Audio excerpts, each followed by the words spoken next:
Ajit's a very sensible person in that sense, and he really got on top of the game with that film. Anushka's character was not there in my original idea. When Vivek could say something extra in praise of Ajit, Ajit would tone it down, saying, no, don't do that. So the films you're known for are typically the finely shaded romance or the cop movie. What is your interest in the cop movie? I somewhere associate action and violence with police officers. I think for that to work in the life of an ordinary man, as in somebody like you or me or a bank officer or somebody who's a doctor, is a little far-fetched.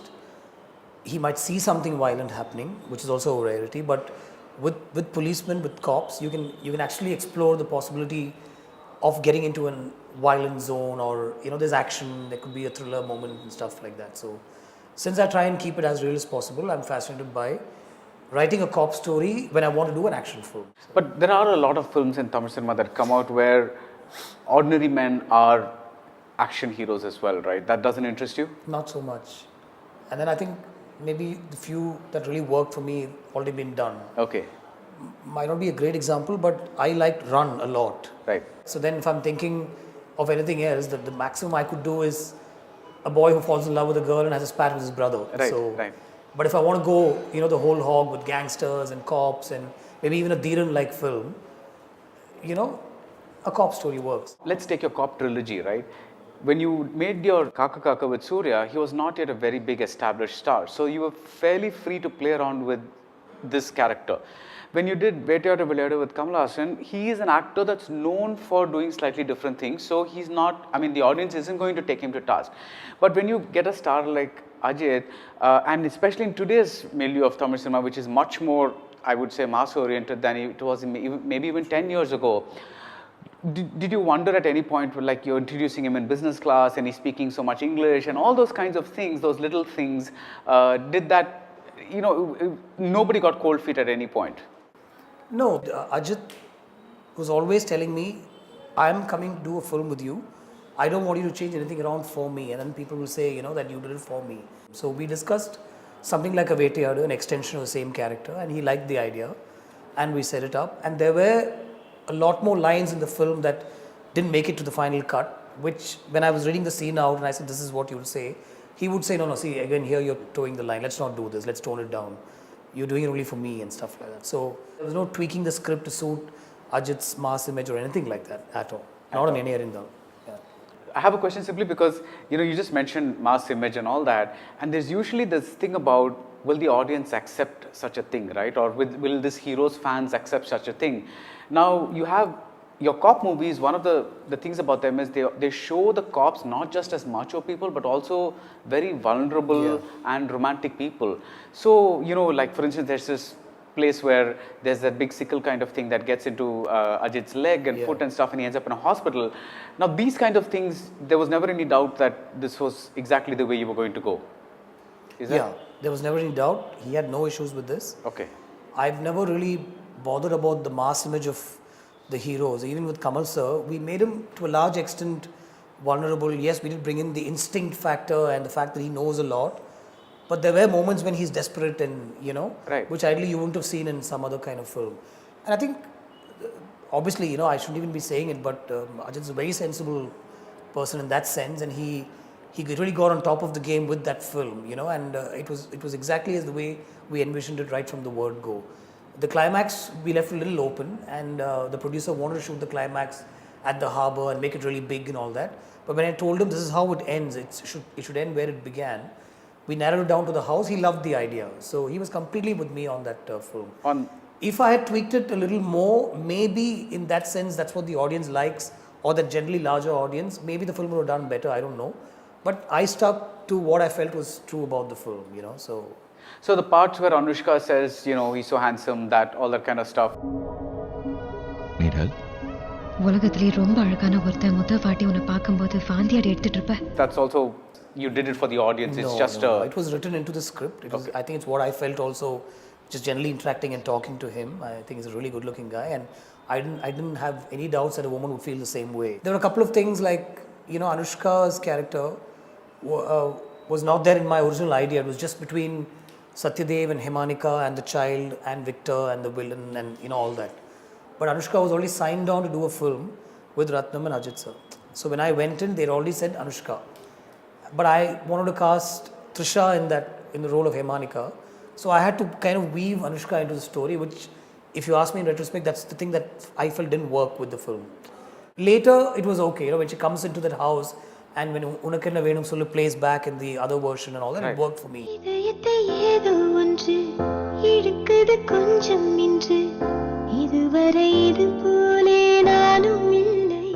But the beginning portions, I feel, that it didn't work for me very organically. But otherwise, with everything else, like I said, there was just no issue at all. Okay. In fact, when Vivek and Ajit, there was some banter between them, and when Vivek could say something extra in praise of Ajit would tone it down, say, no, don't do that. They'll think I only made Gautham write this and stuff. So he was very conscious of that right through. You had two very high-profile collaborators in the writing in terms of Sridhar Raghavan and Tyagarajan Kumaraja. What did they bring to the script? I'm always looked to reach out to a few writers. I've asked you also if we can collaborate on something. It's just that Sridhar's always been there. He's like a good friend. At the same time, he'll want to know what I'm doing, and he'll try and take the project forward. He'll pitch and all that stuff. So he's always done that for me, looked out for me in that sense. He still feels my Hindi work should have been on a better platform, so to speak, and stuff. So, and he was one of the few people who kept saying, don't do Ek Deewana Tha, and don't do it this way and stuff. But we just got carried away with the whole thing. And Kumar Raja is somebody, even though he's made just one film, I just like him for who he is. He's a very simple guy, but I know his sensibilities are extraordinary and stuff. So when I went into this film with the DVD that was given to me, Race. Okay. And they asked me to remake this film. So I said, I convinced Ajit sir, I don't want to remake anything. And I said, if you give me like a month, I'll write it. So I went in with a 60% script. And then we took the film forward. Because it was set up like that and we had to shoot immediately, I reached out to Sridhar and said, I have this issue and I have just a few ideas and all that, so let's collaborate. He listened to what I had and he set up the whole organ trade idea within that. And then he just heard me out, and sometimes that's all you need. Halfway through the film, or maybe 3/4 into the film, with the last act sort of opening up, I was discussing with Kumar Raja and I asked him whether, you can give me a certain, sort of guidance here. And he gave me a few ideas, a couple of lines here and there. And he saw it as a story of two people. He said, I know there's Satyadev and then somewhere along the way there's Victor, but I see it as two people who start off their journeys together. But there is a boy in a restaurant where a murder happens, where somebody gets shot. The man who gets shot, his son is orphaned that day. And he has to take a call as to which path his journey will, unfold. And there's another boy who's a cleaner boy in the restaurant who gets beaten up by the restaurant owner, who sees the antagonist who shot the simple guy walking away and saying, I want to be like him. So it's two people on either side of a line, and you have it already in the script, Gautham. Why don't you make it this? He said, and I was blown by that. So he pointed that out, and I just etched that out. It didn't make it to the final cut for various reasons, but we'd actually released that version in the US prints and stuff. Okay. But the Tamil version didn't get to see this exact two men and their story kind of a thing. It still became a film about the protagonist, and somewhere along the way there's an antagonist who comes in, sort of a thing. So they were solid bounce board. Were you inspired by any other cop films? There's a clip of Moondrumugam that plays on a television set. Was there a bit of a homage thing going on there? Yes, it was, because there's this actual scene where in Enai also where Ashish Vidyarthi walks in and takes Ajit on. So that was completely inspired by Moondrumugam. It's one of those scenes that I'm sure for you and for a lot of people who know films from that era, it's etched in my mind, So automatically I was waiting for a moment to bring that in somewhere. And then it was just a touch to have that playing, when the scene plays out. So it was completely inspired by that moment. You're nothing! Satya! And I am a police officer! DCP Satyadev. And I wouldn't, say that I haven't seen the films like certain other filmmakers. Wow. So in Kaka Kaka, you have a cop exploring a relationship. In Vettiyara Vilayadu, you take it a step further and bring in an angle of a woman who is somebody else's wife and a child. Now in Enai Arindal, you push that thing even further. Is that what you meant when you said it was a trilogy? So in a way, you can kind of look at this as the story of the same cop, but maybe Yeah. played Exactly. at different time zones in his life? Exactly. When I finished Kaka, I wanted to do this. Strangely, I got an opportunity to work with Kamal sir, and when I pitched the same idea in my head as I started writing, so I went through the same process of should the protagonist be a doctor, or should he be a normal guy, a common man, which in Unne Poluruvan he did, right? So I had a similar kind of an idea at that point, and then I narrated the story of Pachekali Muthucharam to him, and he liked it, but he said, I don't think this will work when you and I are coming together. People might want a bigger film. So obviously he wanted me to direct Dasavadaram, and we went on that for about 3 months. But it was so built inside him that I felt I won't do justice to something like that. And I have an issue with shooting, one actor playing 8-9 roles. 2 roles itself I have a problem with, and now I was wondering about the whole technique behind shooting that and getting into it and stuff. How to be completely dependent on the cameraman. I don't want to do all that. So I kind of excused myself out of that script, and then managed to narrate this to like a first half kind of an extent, and he liked it and he said, let's go. But it was always Anbuchelvan 10 years from now, and it was Raghavan at one point and Satyadev. I just didn't want to give them the same names, but it was still within the same, it's the same character like you said. Right. So when people actually said, I'm just getting repetitive and doing the same thing, somewhere I had a quite laugh because they didn't get it that it was meant to be a trilogy, it was meant to be the same character in different forms sort of thing. But then extending this, you could pretty much make a movie every, let's say, 5 years, because this is infinitely extendable, right? So I have an idea of the same character who's now 60 and who's retired, and then he comes back with a team and stuff like that. So we put that idea into Enai Arindal, where he pulls off from the force because of the child. Right. So imagine a Lal sir, playing a 60-year-old cop, right, who's gone off the force, and just before he's leaving, or maybe that night, there's something that comes up. Right. And then now he's not on the force, but he comes back only with his instinct and everything to investigate issues with the existing department. So it's such a beautiful angle to explore and take forward. It can go in different directions. It can really go on, actually. You actually have an idea for Enai Arindal 2? Yeah.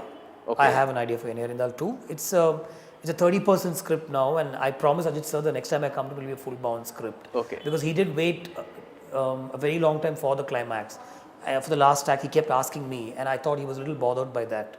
So it's my fault completely. So I thought the next time I go to him, which I can go anytime I'm hoping, I'll give him a full-bound script and take it forward.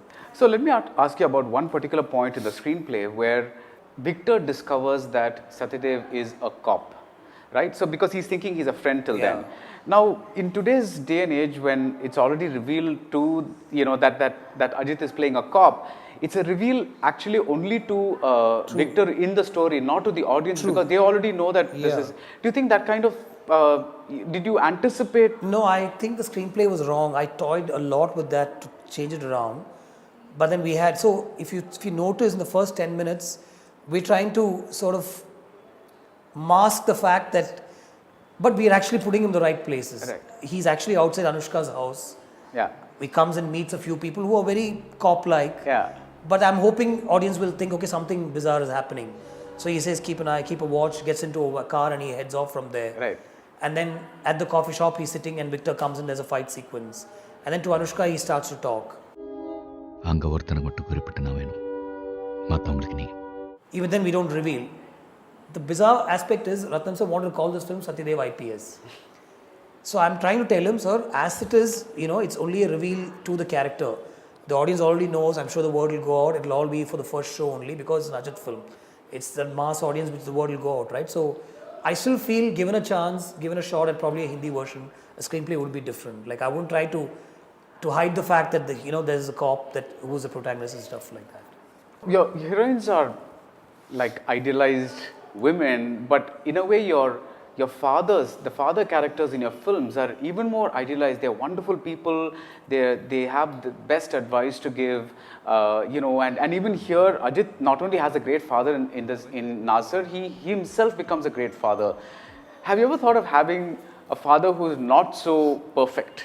No, it bothers me. No, it doesn't bother me. No, it bothers me to have anything otherwise. Like I remember telling K.V. Anand sir that when I saw Matran, it bothered me completely that the father was the antagonist sort of in the film. I know when you write a great screenplay or you're setting up a story, conflict is always good. It's very nice to have, if you go to a screenplay class or a story session, class, this is what they'll teach you. Have conflicts, have characters who are bad apples and, and then bring them out and stuff like that. But I somehow can't see a bad father. Even if I want to write it, I won't be able to. So I bring in conflict with other stuff. But with the father, it has to be idealistic for me. I don't know why. You can call it a major problem in my head, but I can't do anything else with that. The soul of Enai Arindal is in the father-daughter scenes. Did it seem that way to you as well? Yes.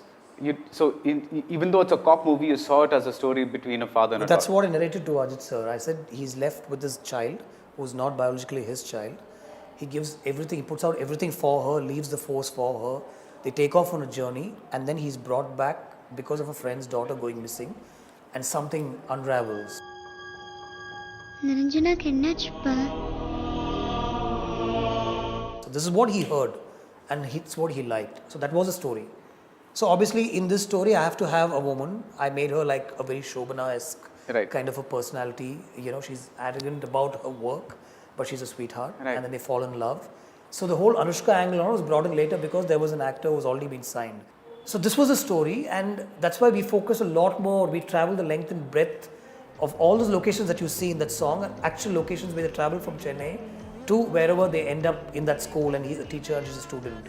We went on that location because everybody understood that this is the soul of the film. You just spoke of the song. It's a great song. Lyrics are astounding, Tamarai's lyrics. And one of the lyrics actually makes it back into a voiceover by Ajit. What was your brief to Tamarai at this point? So it was Harris and Tamarai at the same time. I said, see, obviously when there's a child, it's a talat song, right? So I said, this is what it should be. But then let's not make it so much of something like that. So you just need to... I just told him it's somebody who's taken off with his child. There's a train journey and then he goes to these places. He ends up in a school and she's much smaller at that point. And then about 3 to 4 years will pass. He gets a job in the same school and he looks after her and he becomes he's a father, but he's actually, when he's not, he's also her mother. Yeah. So which is why we had those small moments of Happy Father's Day and then the Mother's Day and all that stuff. So, and I had a clear idea of where the song would go. I remember him just sitting and then coming up with this tune, which I really liked, and Tamarai was also there. And I gave her a small, she always wants an opening line or a connect with what she can go into, right? So I think my brief was to her was, tell me what you want and let me show you the world. And let me also discover this world along with you. And then she came up with some magical, stuff.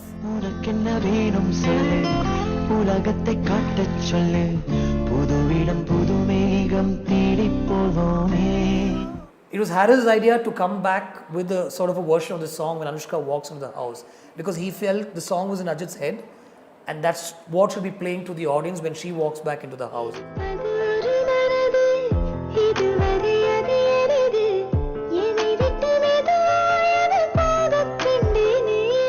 It was such a poignant shoot, because we were in love with the song, everybody was, and it just worked so magically, I think. That's the best part of the film for me. So your songs are amazing in a way because you pack in so much information. I mean, not necessarily every song because some songs are choreographed and things like that. But I'm talking about these kind of montage songs, right? You actually tell a whole passage of a story. Yes. In Unakena Venum Solle, in Mare Vara Pogude. There's actually like you're passes, taking narrative trajectories happening there.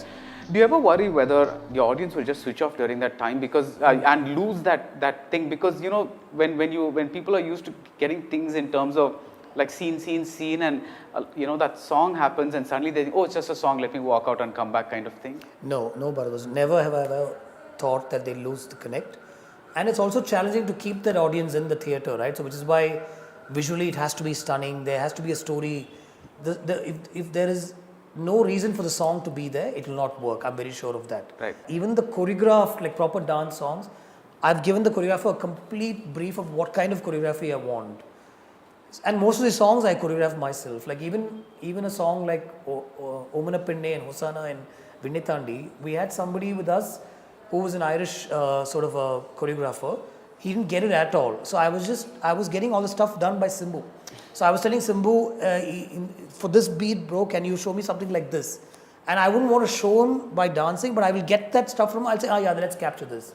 It won't work otherwise. Unless you sit there with a great brief, you can't inspire, and if you just tell them you want a love song, or you want a song where father and daughter are just traveling, it doesn't work. You have to inspire them a lot, and I completely believe in that. And the fact that the audience travels with you Has is, never bothered me. I think I've clearly established that I've never worried about while I'm making the film and just about to release.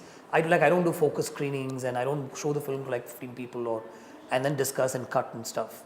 If the hero, that's never happened also. So I go through a little shell when 1 week before release or the day before release and stuff. I believe the whole concept of filmmaking is to make the film and put it out there and see what the audience will take from it, and protect the film with the correct commercials and the correct economics, I'm saying. So I don't go ballistic on my budget where the film tanks, nobody loses like too much of money and stuff like that. So yeah. So Unakena Venum Solu is also a journey in terms of like a personal journey, not just for the daughter but also for the father. And there's a similar journey in Varnamaram as well, where you kind of have you take a pause from the main story and kind of go into this journey for the personal development aspect of it. What interests you in this? Well, I'm fascinated by journeys. I'm fascinated by journeying for your mind, I always feel that even if somebody is just traveling tonight to go somewhere, during that journey there's lots of thoughts that open up in your head, and you're reflecting on your life and you're looking at what's ahead.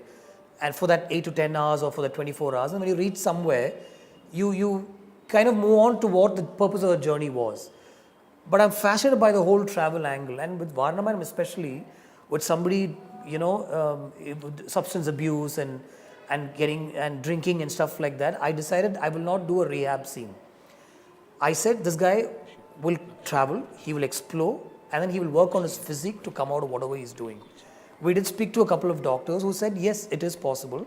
Even in Vinetandi there's a journey. Everywhere there's a journey, Right. Did you feel that this journey, this father-daughter journey, kind of, because it occupies the middle of the screenplay, that it kind of edged out the villain a bit in terms of in the larger scheme of things, because he appears at the beginning and then for a long time we lose sight of him, and then he kind of appears again at the end? I thought it was a good thing, because otherwise, see, in this kind of film you already know he's a cop coming to the theatre, and then there's a seemingly gangster episode where these two are friends. He's going to pull out the gun at some point. So for me this seemed like an interesting 20-25 minutes to let the audience sort of forget about Victor in this film, or know somewhere that he's looming large at the back of your head, and when will he come up, sort of thing. So I only use that as a nice tool, I'm thinking, it seemed like work for me. You once said that, for me, the first draft contains the real essence of the story and that you had in your mind. Do you still work like that? Yeah, completely. It's like how the film is also made. I don't like to tweak it, show it around and stuff like that. So I feel, and it's also like when I'm working with the actor on the sets, there's some discussion, and then I don't allow them to rehearse too much. Right. Because then it gets very mechanical and stuff. Sometimes, especially the established actors, they know, right? A first take is like a magical take always, and it's very raw. And you just need to be in the right place to capture that. Anything beyond that gets orchestrated and doesn't get organic, is what I feel.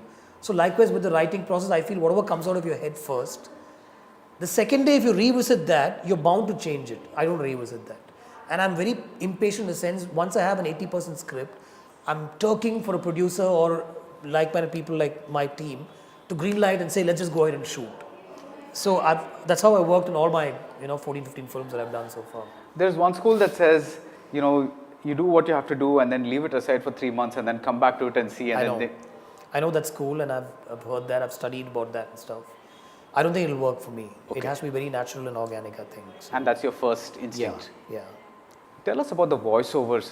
You've always had them, and they've always indicated a kind of, I don't think there's a problem, because, a lot of people, a film is an audio-visual medium. So, you're using audio in a different kind of way.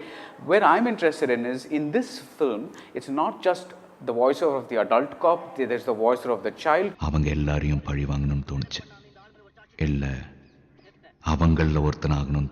the voiceover of the girl. There's all kinds of voiceovers happening, and like as we mentioned, just talked about a little bit earlier, there's also voiceover in terms of he repeats the lyric from that thing, Ulaganum Paramapadam, that line.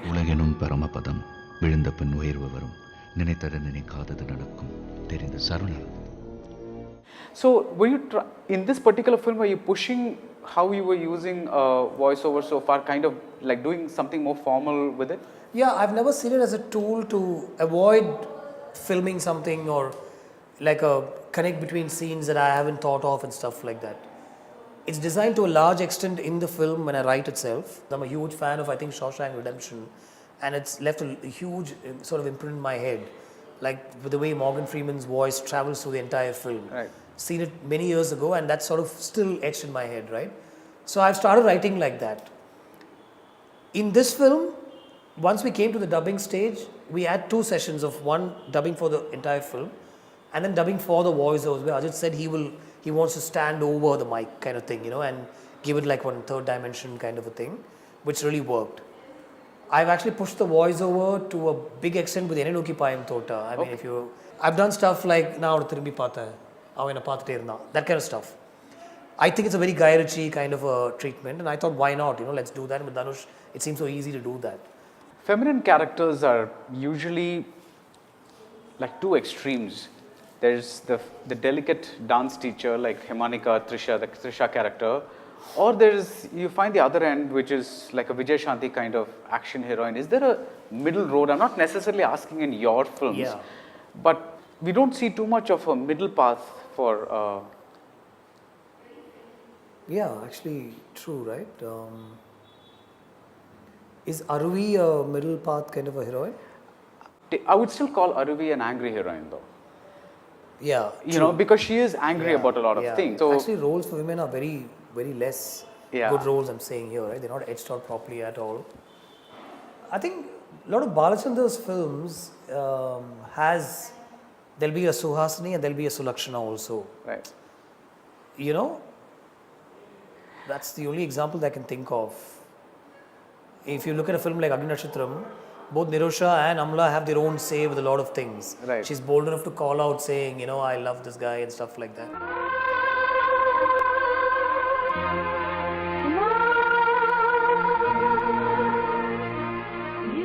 Amala is bold enough to smoke a cigarette and stuff.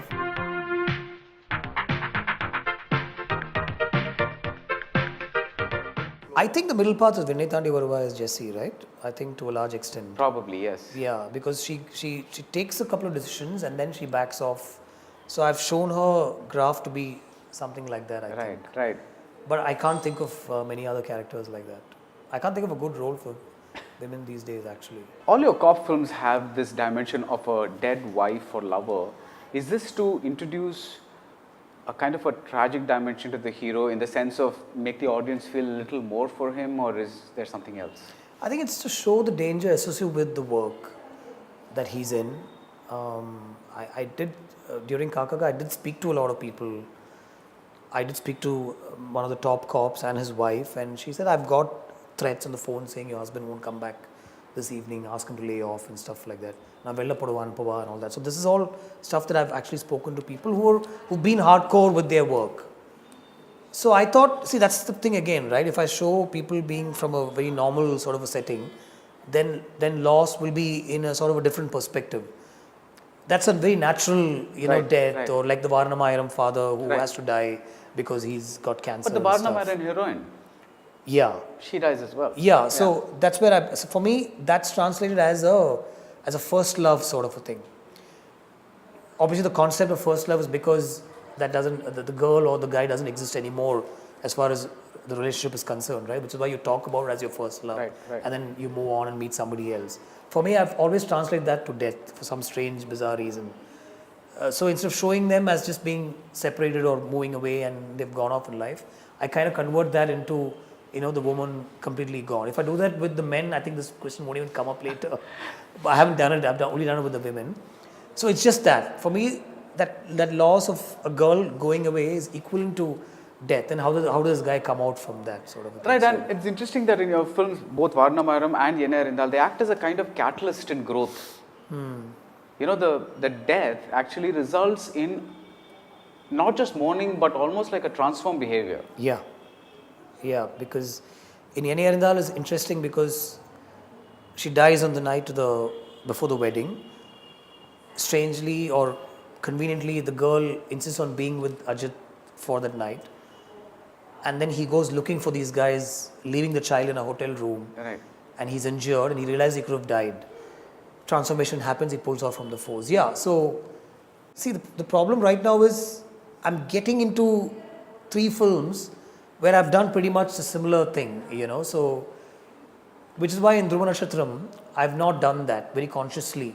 Like I've very consciously not wanted the girl to be targeted by the villains or, and somebody who's gone away from his life still existing and they meet much later and stuff like that. So I think I'm also evolving in that sense. Do you write everything in your scripts, including staging directions, or do you just write the bare bones of a screenplay and then go and find the movie on the sets? I find the movie completely. I've never written a treatment note. So I do a shoot script on like the night before, which is for me to figure out what I'm shooting in terms of dialogues and stuff. And sometimes when it's a little complicated, I break the shots down. So like in my head, and for maybe the cinematographer to know, I'll say these are the master shots and I want a couple of these. But then everything will change depending on the actor and the environment. It will change. Which is why I've never done a storyboard, because I just like to, like today, if you say we've not got that location, there's some issue, the house is crumbled, let's shift here and shoot. I'm ready to shoot here immediately. I just need to come, sit, look at it for like some 10 minutes and immediately the shot division will unfold. And I feel that's a very nice organic way of making a film. But I'm also in control of production at the same time. Right. I know I'm not spending extra money. I've not asked for too many things in the last minute and stuff. And I think my team that's working with me now for 6-7 years, they know there might be 1 or 2 surprises, but they'll be small. And I've never gone on a location recce. Like Vinay Thandi, I said, Manoj, I've given you the idea of the script. You go and find your locations. I want water, I want Alapi, but I don't want to come. You fix the blocks and surprise me so that I can just come and do my bit there. And from then on, every film I work like that. So, yeah. For Vettayadu Vilayadu, you said the first half is what I wanted to do, the second half is what I did for the producer and for Kamal sir. In hindsight, how would you look back on Enai Arindal? It's not that I did a second half completely for the producer. It was still organic the way it worked in and stuff, but there were some moments that Mr. Narayanan came and said, so why isn't there a song here and stuff? So I said, sir, it doesn't work. No, we need, so once we finished principal shooting, we actually went back to shoot Nerupe Sikki Mukki Nerupe.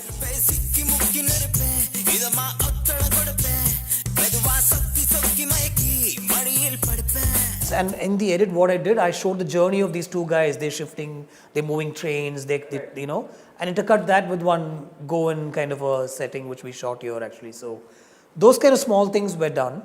And then towards the climax, there was a big action sequence plan between Daniel Balaji and Kamal sir.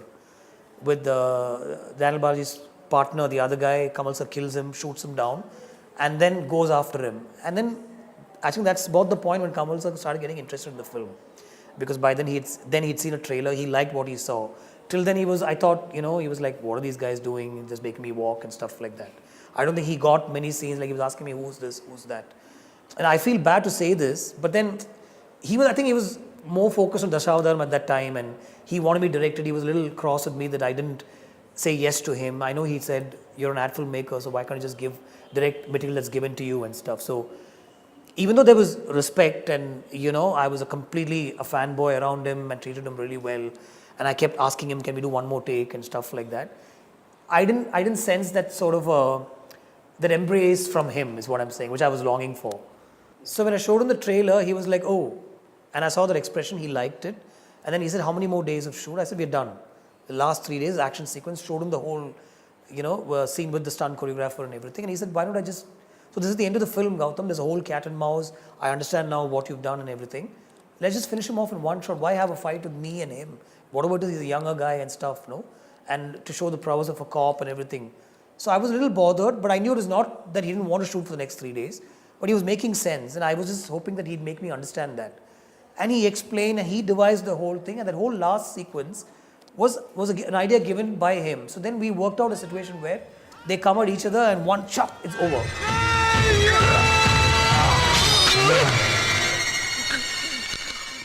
And actually in the theatres, if you watch it, the audience is expecting one build-up fight there, but it's over in like a second.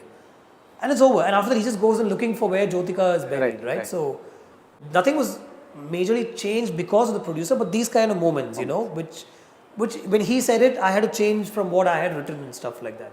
In Enai, there was nothing of that sort. It was completely Ajit sir, like I said before, telling me, just make what you think is right and I'll just be in this. The producer, of course, had lots of issues with, okay, so he's a producer who's made, films with Shankar and, the big films and stuff. So he wanted everything big. And I'm not a big filmmaker. I can make things look big, but spending small money, So it was fun working on that film, whatever it was, because I was actually working with a star with a super mass image. And you've seen the other films that he's done in the past 3-4 years. Right. And this is a complete, change from all that. Now, how much the film collected and stuff is just a sort of a relative equation where you spend so much on a film and the film collects so much. You spend little, but a film collects so much. So that year, the small films that made bigger money and a big film that made slightly bigger money, it was equated like that. And somewhere the producer also didn't put the word out that the film has done well and stuff. So I think I got caught in all that. So let me just ask you one last question based on what you said. Kamal Hassan asked you. You said that if you're an ad filmmaker, can you ever work off a script that is not yours? Yeah, I'm starting to do that now. But I've never liked being an ad filmmaker. Somewhere you have to own it, right? I'm not talking in terms of proprietary ownership sort of a thing. You need to own it. Like you need to know what you're doing. You have to internalize it. But as a director, you are going to be overseeing the development of the script, right? It's not they're going to do something and come and give you a bounce. An ad film, they just give it to you. Right. No, I'm talking about as a feature film. Yeah. So feature film, I need to interact with the writer. I need to know that this is something that I would have also written. And it's not something like Interstellar where I can see the film, yes, but it's not something that I would write. I'm not into fantasy. I can't do Game of Thrones. Right. I can't do a Bahubali. I can do stuff that people can believe that will happen. Can be from a house or it can be in a police station.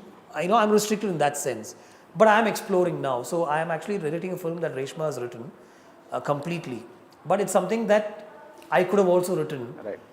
It's just she's made it easier for me by giving me a full-bound script, and it's emotional, it's fun, it's got a journey. It's stuff that I can put myself into. If I take it to Rahman sir, who's doing the music for this film, I can just completely believe that I have written it and give him song situations and stuff like that. Right. But with Dasaradam, I didn't feel that. You know what I'm saying? He narrated beautifully.